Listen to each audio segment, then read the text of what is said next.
Alemtuzumab is a monoclonal antibody used in the treatment of certain types of cancer, particularly chronic lymphocytic leukemia and multiple sclerosis. It works by targeting and destroying specific cells involved in the immune response.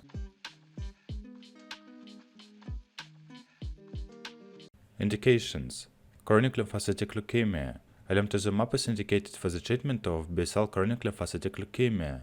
Alemtuzumab is also used for the treatment of relapsing forms of multiple sclerosis.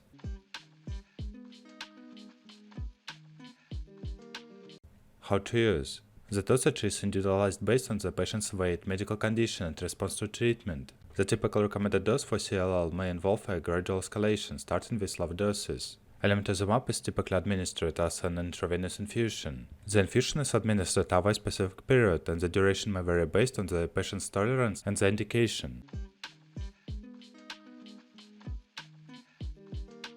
Contraindications. Alemtuzumab is contraindicated in individuals with known hypersensitivity or allergy to alemtuzumab or any components of the formulation. Active infections. Special instructions. Patients receiving alemtuzumab may be prescribed preventive medications to reduce the risk of certain infections. A vaccination schedule shall be discussed with the healthcare provider, as live vaccines may need to be avoided during and after treatment. Side effects. Common side effects of alemtuzumab may include infusion reactions, fever, chills, nausea, infections, fatigue, rash. Serious side effects may include autoimmune disorders, cytopenias, and increased risk of infections. Any unexpected or severe side effects should be reported to the healthcare provider promptly.